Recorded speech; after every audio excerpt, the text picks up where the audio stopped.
কোনো রকম মশলা ছাড়া পুঁই শাকের একটা অসাধারণ রেসিপি শেয়ার করছি। নমস্কার, নতুন আরও একটা পর্বে সবাইকে স্বাগত।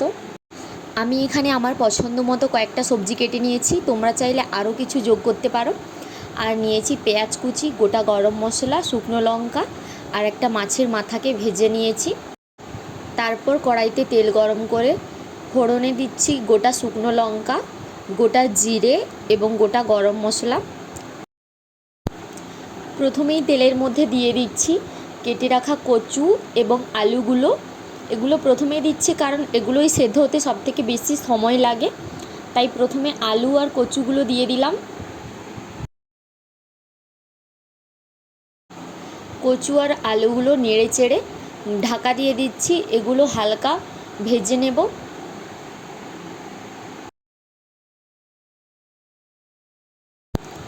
পুরো রান্নাটাই কিন্তু ঢাকা দিয়ে দিয়ে করতে হবে। দেখো কচু আর আলুগুলো হালকা ভাজা ভাজা হয়ে গেছে। এরপর দিয়ে দিচ্ছি কেটে রাখা বেগুন আর মিষ্টি কুমড়োগুলো।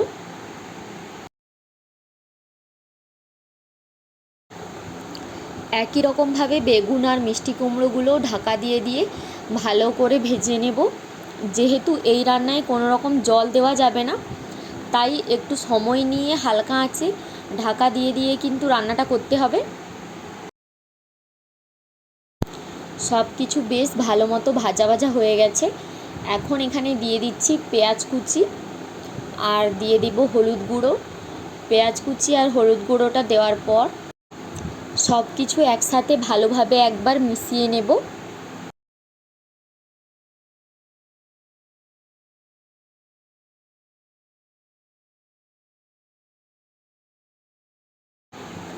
এখন দিয়ে দিচ্ছি শুকনো লঙ্কার গুঁড়ো।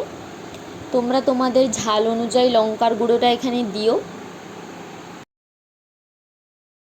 লঙ্কার গুঁড়ো দেওয়ার পর ভালোভাবে একসাথে মিশিয়ে নিচ্ছি। দেখো কত সুন্দর একটা কালার এসেছে। রান্নাটা কিন্তু আসলেই খুব কালারফুল। অনেক রকম সবজির জন্য রান্নাটা দেখতে খুব ভালো লাগে। তারপর আমি ঢাকা দিয়ে এখানে প্রায় 5-7 মিনিট মতো রান্না করে নিয়েছি। এখন সব কিছু প্রায় সেদ্ধ হয়ে গেছে। এবার এখানে দিয়ে দেব পুঁই শাক। কেটে রাখা পুঁই শাকগুলো এবার এখানে দিয়ে দিচ্ছি।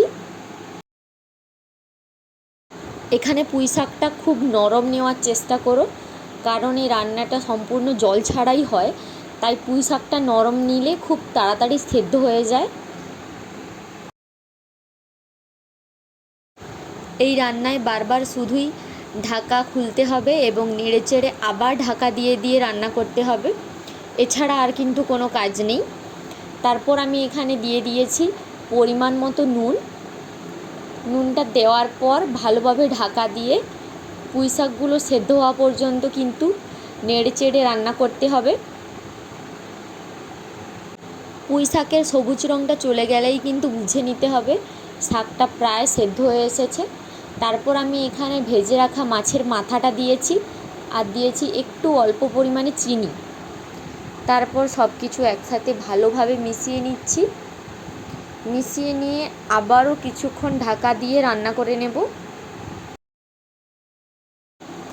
আরও প্রায় ঢাকনা দিয়ে দিয়ে 5-7 মিনিট রান্না করে নিয়েছিলাম। 5-7 মিনিট পরে রান্নাটা একদম হয়ে গেছে, খুব সুন্দর মাখো মাখো হয়ে গেছে। এক প্লেট গরম ভাতের সাথে কিন্তু অসাধারণ লাগে খেতে। অবশ্যই একবার বাড়িতে বানিয়ে দেখবেন, আশা করছি সবার খুব ভালো লাগবে। রেসিপি ভালো লাগলে অবশ্যই কমেন্ট করে জানাবেন। দেখা হচ্ছে নেক্সট ভিডিওতে।